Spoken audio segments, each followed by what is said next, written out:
Well, thank you, Peter, and thanks for everyone who's joining today, and to the team at Find for putting together, I think, this really dynamic conversation and conference, both a virtual as well as in person. I'm sure there is a lot to catch up on, with tons of stuff that's happening virtually, as well as, of course, always in person, and being able to connect in person. As Peter mentioned, I'm Undersecretary for Marketing and Regulatory Programs, and I am really excited to be at USDA right now in this really pivotal time that we have, with significant investments that we've received through the American Rescue Plan, the Inflation Reduction Act, the Bipartisan Infrastructure Law, and then, of course, as we get into Farm Bill conversations as well. This is just an incredible time and opportunity to be here in the Biden-Harris administration, as we're working on really building our economy from, as President Biden says, building our economy from the middle out rather than the top down. And so I think that's just such an important part of our focus. And being at USDA, coming from agriculture, and folks that I work with often hear me put on my, or watch me put on my farmer hat. And I think this is just an incredible time where we are really looking at deeply the work and the impact that USDA has, and how we do better, and how we're really focusing more on all farmers, on all producers, on all consumers who benefit from, and or can benefit from USDA in a really impactful way. So, as I mentioned, and I'll put on my farmer hat in moments. I work at my family's farm. Of course, wear lots of different hats there, but one of the things that I did was I sold our walnuts to customers. And so I know deeply how the supply chains work, and can work even better for producers, and really how it's important that producers have all of the different steps in place to really be able to access more and better markets across the board. So last year, thanks to the American Rescue Plan that USDA received and that Congress allocated in 2021, there was over $4 billion just through the American Rescue Plan for what we're calling food systems transformation. And so last year, Secretary Vilsack, in June of last year, he announced our plan of how we plan on investing that $4 billion. And a lot of that plan, I would say all of that plan, really came from deep listening sessions that our team at AMS, that our team at USDA across the board did, upon enactment of the American Rescue Plan. We wanted to make sure that with this investment, we again invested this money in transforming the food industry that's already been transforming, but really investing and partnering with existing things that are happening in the food industry, and doing and expanding and doing even more. So the listening sessions that AMS did in partnership with so many different colleagues across USDA were really valuable in really framing out the different programs that are funded. And we have over 60 different programs, 60 different programs at USDA across the department, some in AMS, some in Food and Nutrition Services, a lot in rural development, all across the board. NRCS has programs, you name it. We have many different programs that touch on the food system. And so mapping out and hearing from producers, from food producers, from consumers, what's needed was important. Peter, you talked about the coffee chats that we did, and I think that was a really great opportunity to bring smaller groups of people together, for me and our team to hear about how things are going, with the different programs and opportunities to continue to invest that funding to really make the impact that the communities need, and to invest in those really fabulous projects that are happening that I'll talk a little bit about. So we're in, as I mentioned, a pivotal moment. The secretary, if you've heard him speak, he's been giving what we call his whiteboard talk for the past few months now, really talking about how, in a time of record farm profits last year, we had record farm profits. At the same time, we had record farm profits. Over 50% of producers in the country actually lost money. And In addition to that, on top of the 50% of producers that lost money, 40% needed to supplement their farm income with off-farm income.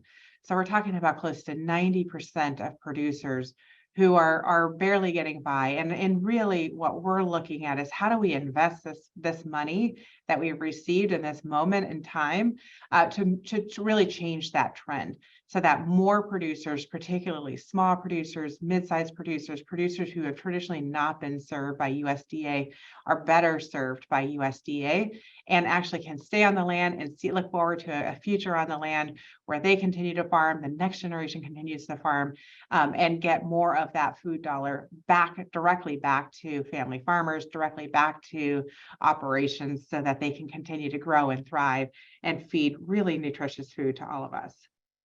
So I'll talk a little bit about some of the programs, but I think what is key, and I know this in farming, and my dad always talks about this when I was in the operation, is it's a holistic approach. There's not one right program that fits every different thing. So it's a systems approach that we have taken to food systems transformation, hence why there's 60 different programs. It can be, as someone who ran our farm, and that feels very overwhelming to be able to access, and I'll talk a little bit more about how we plan on approaching that as well. But it's really a systematic approach. It starts with producers throughout the food system, aggregators, food hubs, distributors, processing capacity, but then also creating the demand side and the pull in markets and consumers as well.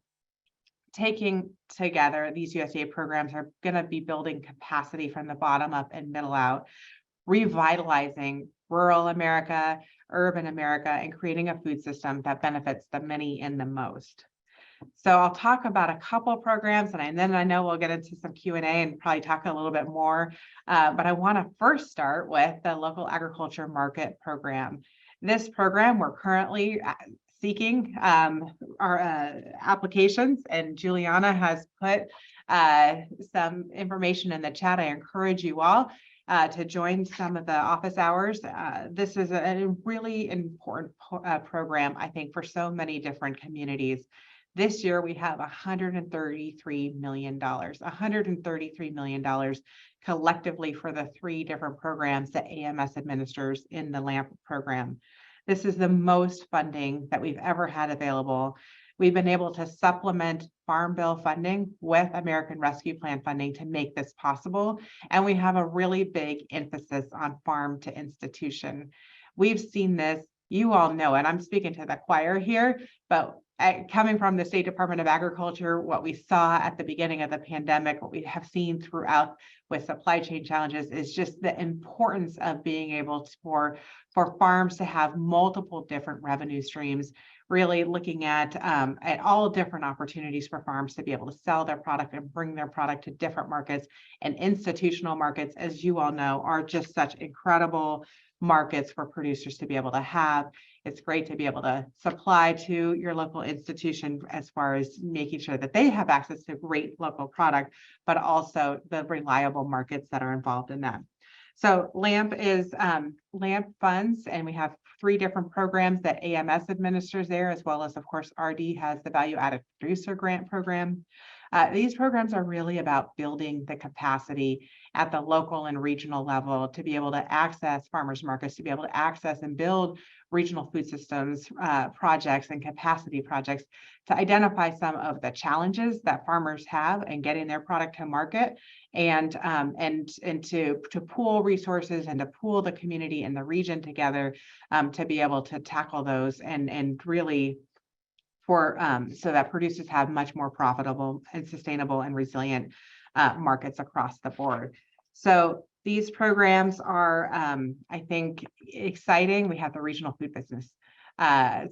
We'll get to regional food business centers in a minute, but we have the Regional Food Systems Partnership Program. We have the local, we have the Farmers Market and Promotion one. We also have a local promotion one. All of these different programs together are very important. We talk about, and I just, in my other hat, I work a lot with our animal and plant health inspection services. And we talk about the interlocking networks that we have to make sure that we're safeguarding animal and plant health. I think the same holds true with these programs. for food systems. They're interlocking together and working together to really support producers. So please do reach out to the team to learn more about the LAMP projects this year. We're really hearing, we've listened and we're taking feedback, and in addition to increasing funding, and thanks to the American Rescue Plan and Farm to Institution, we also have institutionalized a new turnkey project type that will streamline our application for some of the most common applications. This is, again, hearing feedback from folks that sometimes, many times, our application process at USDA is really difficult and cumbersome, especially for folks who are looking for smaller dollar amounts of money. And so the turnkey project, I think, is a really important part of that. I'll just give a couple examples of some of the LAMP programs that I think have been so important. I know, coming from California, there is a group of meat producers who are and cattle producers who are coming together and working on developing a plan on how they can create a regional processing capacity, bringing all of the small different producers together so that they have regional processing, so that they can access the hospital market chain. So farm to hospital is such an important thing and valuable, and they have the hospitals on board, but it's really just about how do we overcome some of all of those different hurdles that meat producers have to be able to get into the hospital market. So that's one example where I've seen it be very successful. Early last year, I was in Massachusetts and I met with CMAP at Lingwater Farms and learned about the work that they're doing with packaging and with cold storage and with food safety certification, so that small local farmers can be able to sell to institutions such as my alma mater at Brown University, who they were talking about being able to supply to. I know, and I love getting the newsletters from my alma mater, and it's great to see universities and the buying power that universities have to really make a difference and to bring better food to their students, at the same time supporting their region. So Brown University, for instance, expanded their food purchasing to support producers in the region through this new partnership that Brown has. They're increasing their food purchasing budget by having approximately 35% of their annual food budget, 35% of $13 million in their annual food budget, to come from local orchards, mills, and other food producers and vendors in the region.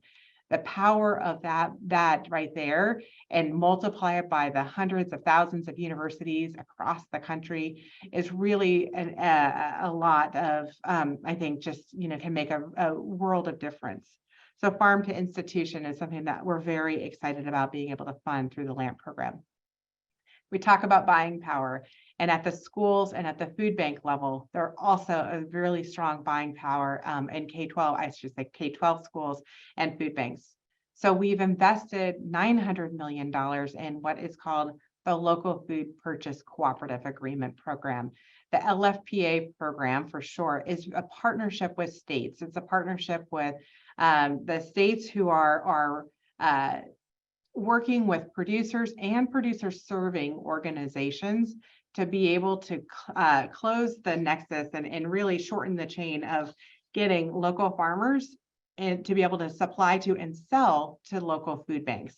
Often the model has been farmers should donate to food banks, which is a great thing to do, but farmers do need to pay the bills at the end of the day, and to be able to actually create a new value chain, and an important value chain for farmers to be able to sell to their local food banks, I think is so valuable. I was excited to be in Rhode Island last year as we announced this program in Rhode Island.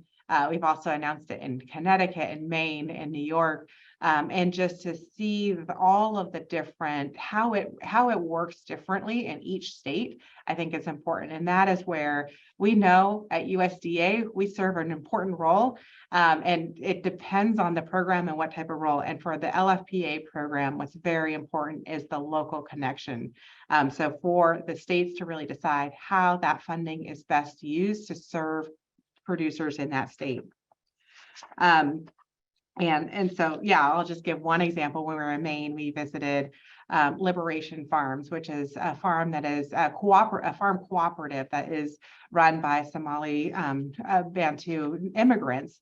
up in Maine, and they are so excited about this opportunity to be able to have new value-added production and to be able to sell into food banks, and to sell into food banks who are serving and actually feeding their own community, I think has been such an important thing. We have a similar program for local foods for schools. And so this is for K-12 schools, and this is about getting locally produced foods into schools. And I think what's really important about these programs is these are the purchasing drivers. These are driving the demand through purchasing for schools, for food banks, to empower schools and food banks to be able to purchase from local producers. But there's also infrastructure that is involved in this as well. And so some of the programs we have, our colleagues at Food and Nutrition Services have the Reach and Resilience Grant Program, so that food banks and food pantries have cold storage to be able to store this great local produce. And then, of course, we've also added additional investments to Food and Nutrition Services Farm to School program as well. Because again, they all really do fit together. Farm to school and procurement through school procurement, I think, are really important. So that processing capacity, the cold storage capacity, the distribution capacity, really looking at comprehensively how are we addressing all of these different issues of getting the product that farmers are producing into different institutional outlets. That includes, and I'm excited to share today, that later today we're going to be announcing additional funding. We have been investing at USDA in processing capacity as well, meat processing capacity. We really heard from folks last year as we were announcing our funding for meat processing that we really needed to develop a program that was tailored more towards smaller meat processors. So later today, we're going to be announcing funding for the local meat capacity grant program. This is going to be funding that's administered through the Agricultural Marketing Services, and it will be funding smaller local meat processing capacity, and it will complement very much the meat processing capacity programs that are at the Rural Development Program as well. In addition, we've heard from our tribal partners that we need to invest in meat processing capacity to meet food sovereignty goals that they have in the work that they're doing. So we'll be also announcing a program for indigenous animals meat harvesting and meat processing grant program as well. So these two programs together, we will be announcing this afternoon. Again, and I'll just kind of wrap up a little bit by where I started, is we listened at the beginning when we received the funding from the American Rescue Plan. We listened to what was needed. And as we've been implementing these programs, we continue to receive feedback and hear from you all about how we can further refine and tweak and improve our programs, so our programs actually serve the needs and the work that's really happening in the field. As a producer, I am always reminded myself of the work that's happening in the field, and our role is really to invest in that great work. So I'll just finish by talking about the regional food business centers, which I'm sure many of you have been involved with. We've received lots of really great applications. We have $400 million for this program, and we received $1.8 billion in requests. It just shows how powerful I think these regional food business centers are going to be. They are a cornerstone in our effort for local and regional food systems development at USDA. They're going to be the place where farmers can come and get crafted technical assistance crafted to exactly what they need. They'll help them navigate through the different grant programs that USDA, that states, and that other federal agencies and maybe even foundations have to offer, so that farmers, when they're looking at, and food producers, when they're looking at and have their great idea, will actually be able to tap into a variety of different funding sources. The food business centers are also going to be able to make grants of their own. So they'll be able to make grants of business builder grants of up to $100,000. So we're excited about this program. I know folks are really eager to know when we're going to announce it. I will say soon. And I know that's a frustrating response, but we have been poring over the really excellent applications that we've received, and we're working quickly. We want to invest in these regional food business centers because we know time is of the essence for producers, time is of the essence for consumers, to really have this localized regional approach to food business centers. So I'm excited about that, and we are working quickly to get that money and to be able to announce that funding out the door. We'll talk, I think, a little bit more in the Q&A about equity, but I just want to put a really big mark on the work that we're doing at USDA on equity. USDA, the secretary talks about how USDA is the people's department. And what is important at the people's department is that we are serving all of the people.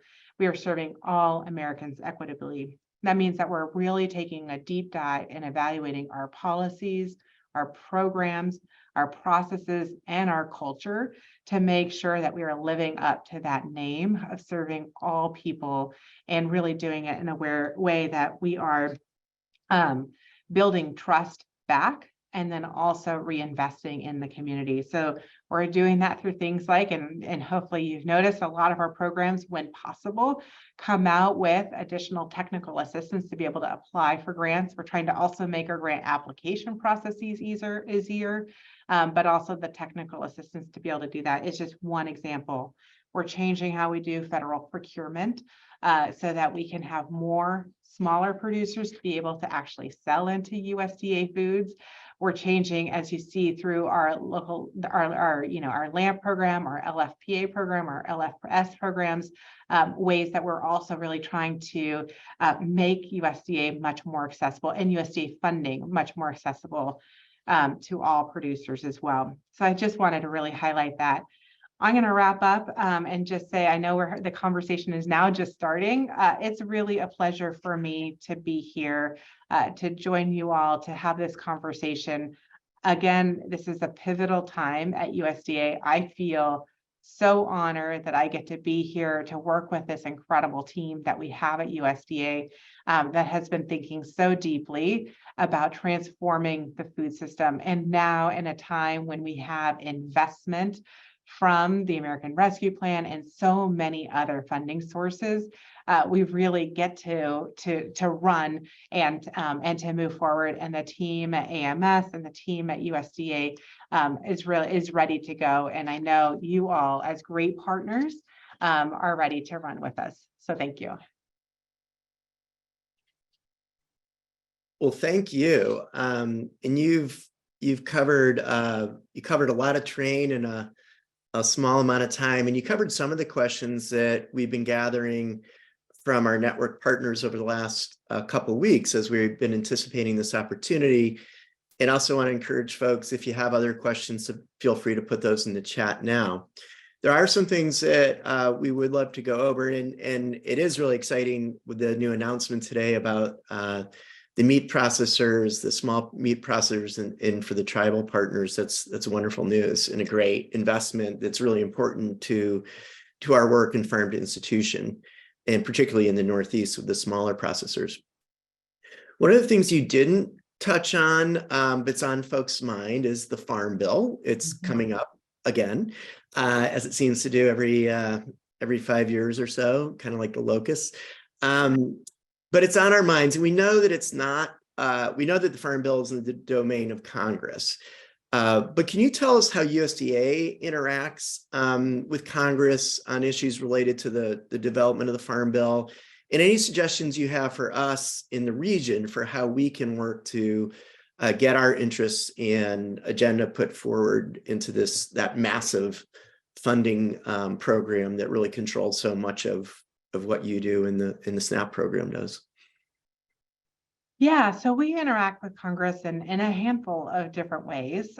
So Congress, of course, has been having some hearings on the Farm Bill.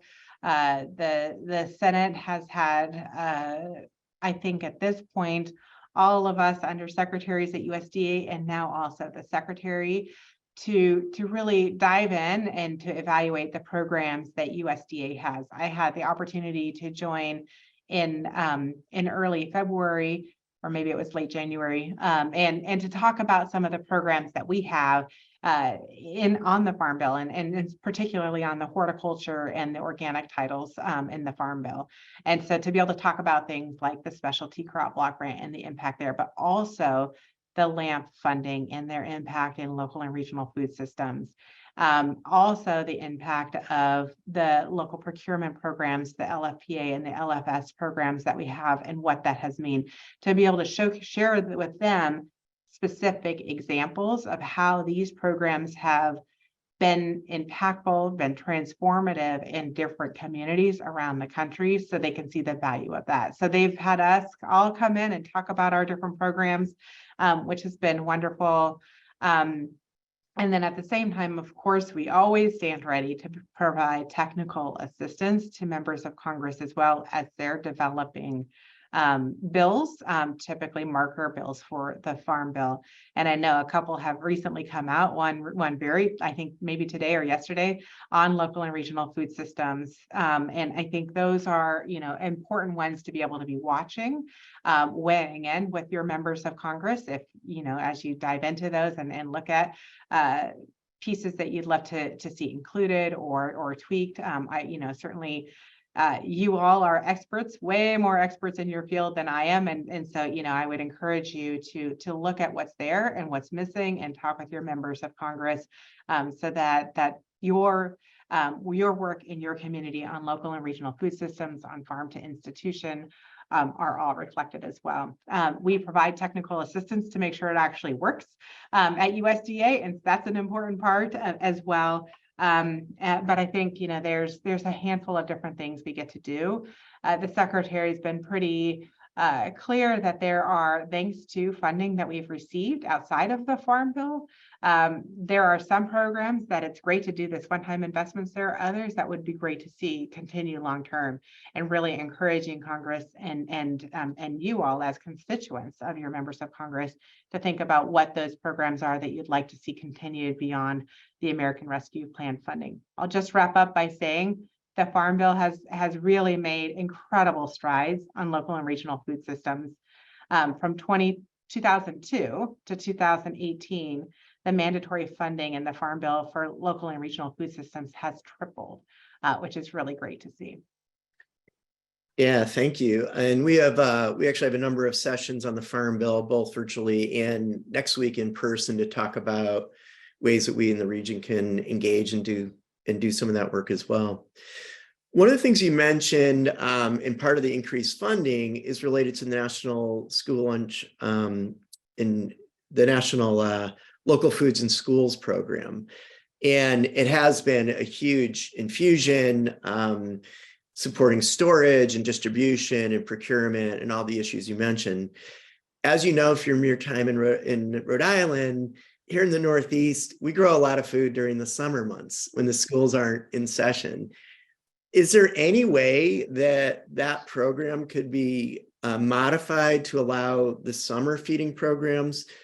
So many kids in our school system have come to rely on school food, not just during the school year, but all year round. And summer meals programs have really started to get more and more traction. And if we could use that local food assistance for the summer meals, it would be a tremendous help to the folks in this region. Yeah, Peter, thanks for that question. And as you mentioned, my husband is an educator, and I know how impactful the meal programs have been, and the flexibility that schools have been able to have since the beginning of the pandemic, and being able to be creative and actually use the programs to meet not just the nutritional needs of the students, but also their family members as well. At this point, we've looked at and we've heard that request, and we've looked at what we can do, and it sounds to me like the program is intended to really simply work with the National School Lunch and Breakfast programs. We'll continue to look at that to see what flexibilities we have. That Local Foods for Schools program is funded through the Commodity Credit Corporation funds, the CCC funds that USDA is able to tap into. And so there are some limits to what we can and cannot fund through that program. Okay, appreciate you guys still trying to work on it. it is, we have so much production in the summer months, and it'd be wonderful to get that healthy local food to kids with that additional program.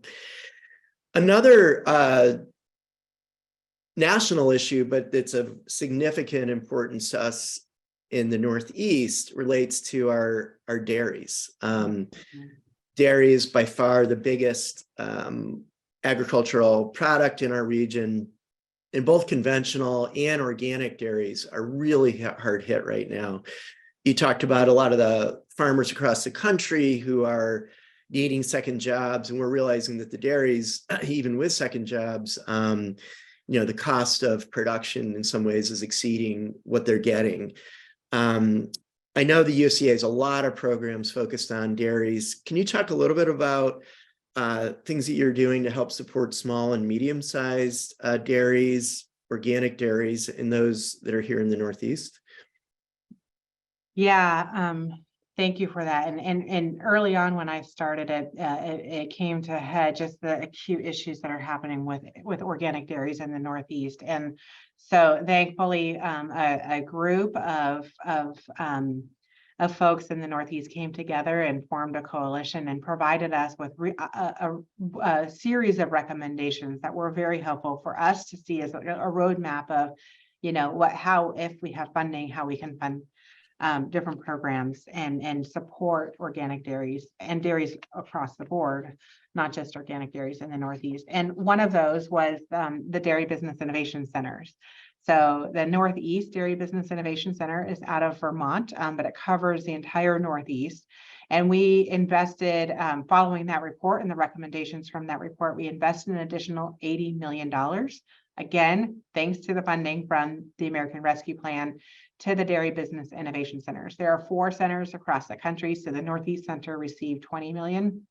And I know the Northeast Center has been working quickly, but also carefully to make sure that money gets out to farmers, particularly small dairy operations that have been hurt and impacted the most. So the Dairy Business Innovation Centers, I was able to visit a cheesemaker in Vermont to see what they're doing with funding from that, packaging lines, and all of those different things, so that producers have value add opportunities, again, bringing more of the food dollar back to the farm to be able to reach different markets, more new and better markets is important. So that is a key part of it as well.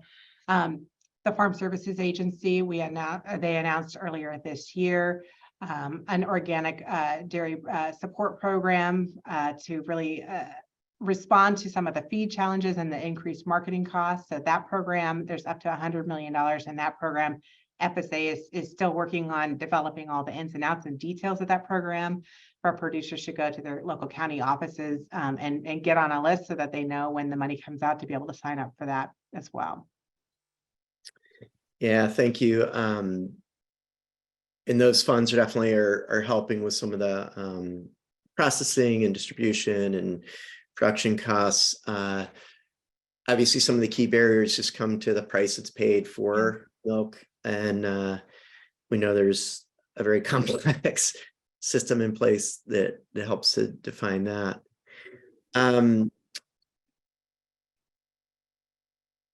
Here's a little bit of or sort of tangentially related to the ag. It has to do with seafood. And we know that USDA is about agriculture. And despite having more and more resources, you get there's a lot of calls for your resources from all different camps within the ag system.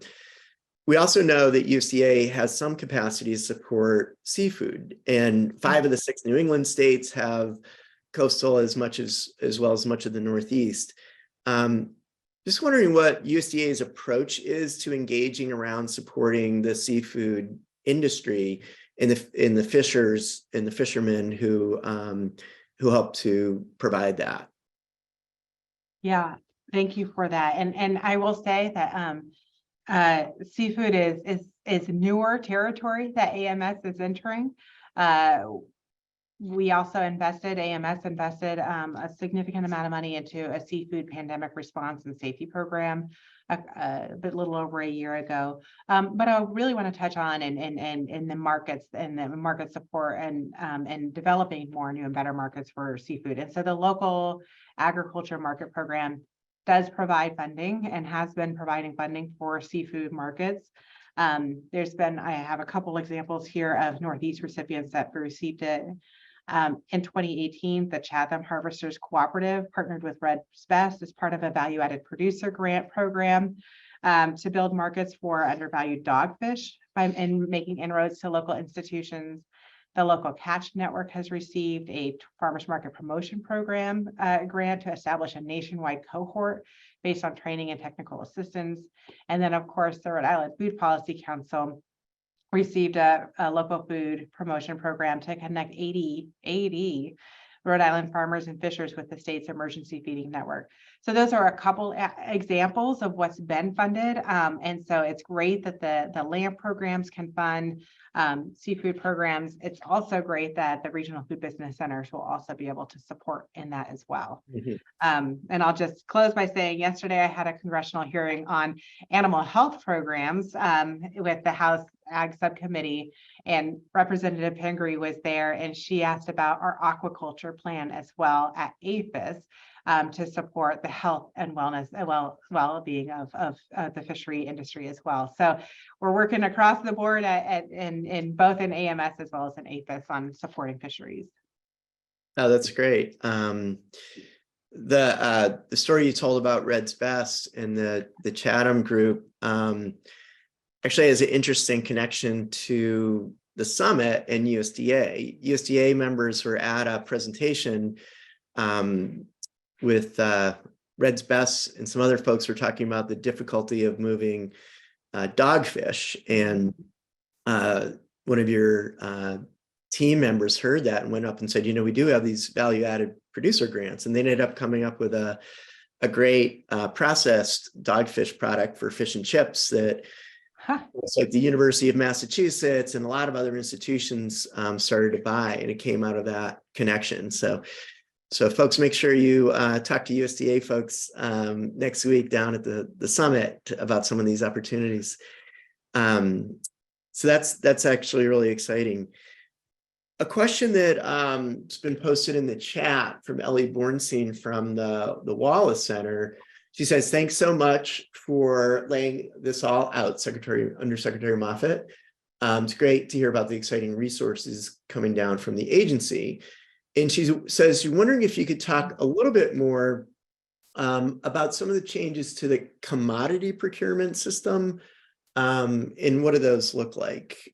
We know that lots and lots of funds go into the commodity foods programs.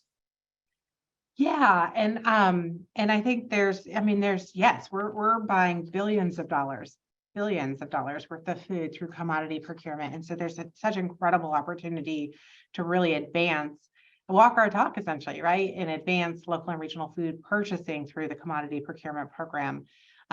So one of the examples that we heard recently, actually, it was a meeting that I had last year with some tribal processors who were wanting to sell into commodity procurement, but because of their unique nature of their financial structures, didn't meet so we have audit requirements that for USDA commodity procurement and financial audit requirements, and you have to meet certain requirements to show that you are financially viable.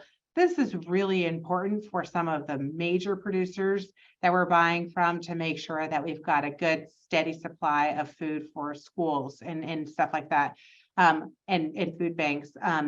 For our smaller producers who are adding, certainly adding important value to what we offer, that's not as important. And so we heard that, we heard the challenges that smaller producers were having because we were requiring these extra, basically like $100,000 worth of costs to producers to be able to sell into USDA. And so we removed that. So we announced earlier this year that we no longer, for a certain level of supplier into our commodity procurement, they no longer need to meet that financial audit requirement. That is one example. We're working also on food safety to be able to provide more food safety technical assistance and support as well. And that also can be a barrier for producers. And then I'm really excited to learn from the states who are implementing our local foods for schools and local foods for food banks programs of what they're doing to overcome some of the challenges and get for local small producers to be able to sell into food banks and to schools. So I'm hoping it's a two-way street and we get to learn a lot through this program. And so I think there's more to come, more that we'll learn from the states and from local organizations about what they're doing and where more we can do. Great. We had a question from up in Maine, from Justin, who works at the Maine Department of Corrections, which has been one of the states where the DOCs have been taking a really sort of innovative approach to try and source more local food and produce their own food for the food in the carceral system, which is one of the sectors where typically the amount of money spent per person per day is tiny, is a fraction. It's smaller than even what kids in kindergarten get, and these are grown folks. So Justin asks, are there any programs that would support sort of agricultural development for farm to institution in regards to corrections? And so I think he's probably getting at ways in which a state facility can apply for assistance to support agricultural programs within their operation. So I guess, how do state facilities have the ability to engage with some of the programs that USDA offers? That is a really great question. Of course, as far as the market programs, LAMP can certainly fund farm to institutional procurement, but really getting into the heart of the question about things like our urban farming program and other programs like that, we can certainly touch base with our colleagues over at NRCS to see what opportunities there are to be able to fund at corrections, specifically some of the farming programs as well. Yeah, it's a great question, Justin, and we also could look at some of the other programs and see which of those would allow state institutions, or maybe in some cases partner organizations, who could be funded to do work that the institutions could take part in. We actually are doing a field trip next week in Providence that does work with formerly incarcerated people in a gardening program, and we could think together about some of the ways that the USDA resources could be packaged. So it's a great question.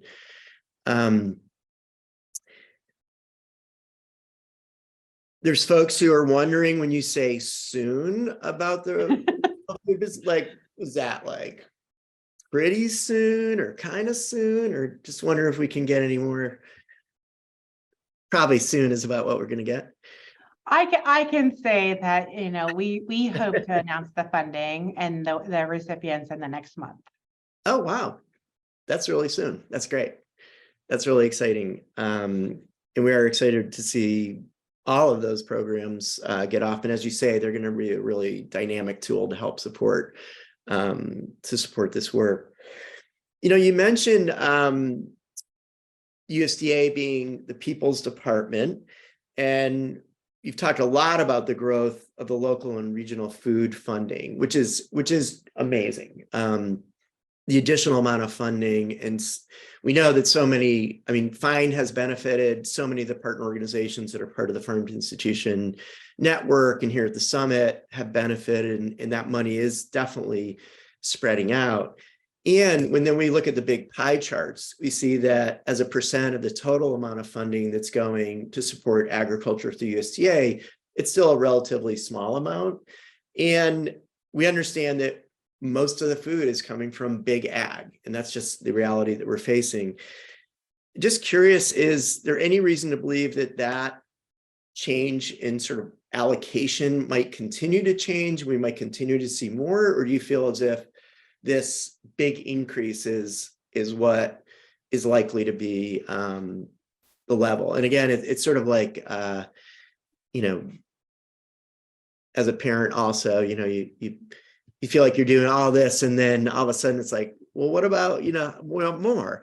So I don't want to come across as greedy. On the other hand, if we're going to really create the changes, the fundamental changes in the way the food system operates, and to sort of really bring in that connection of people with their local food, it will require much more of our food being,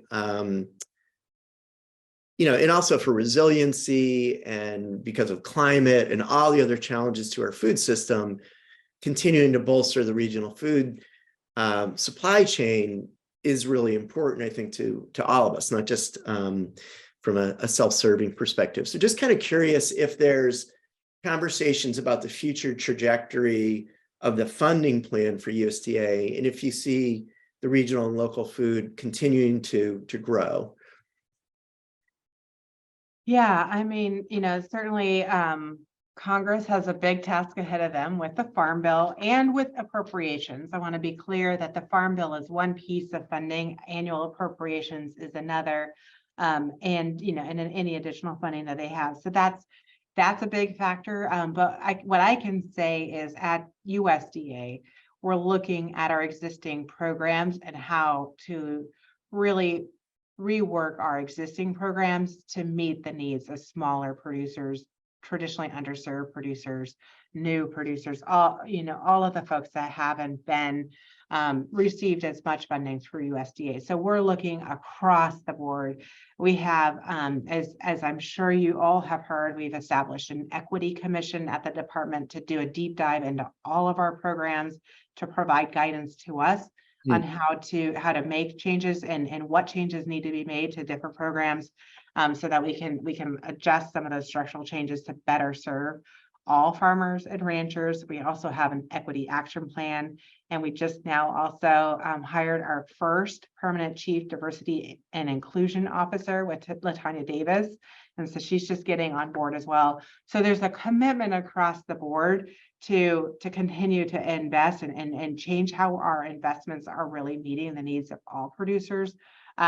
But as far as more funding for additional programs like we've been and really are looking at with the American Rescue Plan and other funds that we have, I think there's a big challenge that Congress faces in doing that. I hear, you know, certainly from members of Congress, there's a lot of commitment, but you know, certainly there's a lot of different priorities pulling at the purse strings. Yeah, thank you. And I think that seems really smart. I mean, looking at the tools you already have and thinking about how they can be channeled to support the values that you've all really laid out, and Secretary Vilsack has laid out, and the attention to equity is something that means a lot to those of us here in the region, as well as obviously across the country. And the new attention is definitely noticeable. I mean, hearing it directly from the top, from the secretary, is really meaningful, and it's been a clear and consistent message that's been coming out in his second run at being the secretary. You know, one of the things that is in the administration's court is this new task force that the White House Domestic Policy Council has created to look at how federal institutions can buy more local food. And we've been, along with many of our partners, have been invited to be part of some of those conversations. And it's really exciting to hear that commitment and to see the federal agencies from DOD to veterans to the Bureau of Prisons, and there's at least a dozen different federal agencies that are involved in that. And we know that USDA buys a lot of food to help support out, and I've also eaten at the USDA cafeteria. I don't know if that really counts, but when I'm just kind of curious if you all at USDA have much connection with that new task force that's really looking at how the institutions that are run by the federal government, which is a huge amount of people who are eating and need to be fed, how that program is going and to what extent you have a touch there. Yeah, thank you for that. And I was going to mention it before, but that is born out of one of the actions in the action plan for the White House Conference on Hunger, Nutrition, and Health. And I would encourage folks, there's a handful of pieces in there. That's one piece.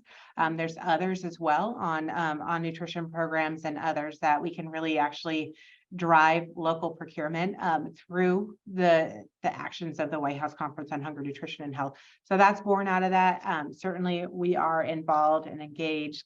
And it is great that we're looking, I mean, certainly at USDA, we're looking at how we do it. And it's great that our colleagues across federal agencies are also diving in and figuring out how we can really affect change through how we buy. Yeah, and it is really exciting, and we're pleased to see the interest and the experience of so many of the public and private institutions across the country and here in the region that have sort of been knocking their heads across this the challenge of how to source local food to support the institutions and the institutional eaters, and seeing, and then in many areas, like we have a VA down this road from me here in Vermont, and knowing that they have their own set of rules and procurement requirements, but working together to really think about how we can unpack that, and having the leadership of the federal government leading by example by doing this can really help set a tone, but also redirect a lot of dollars. So it's really exciting to see that commitment and the people who are involved to try and really think about how to make that happen.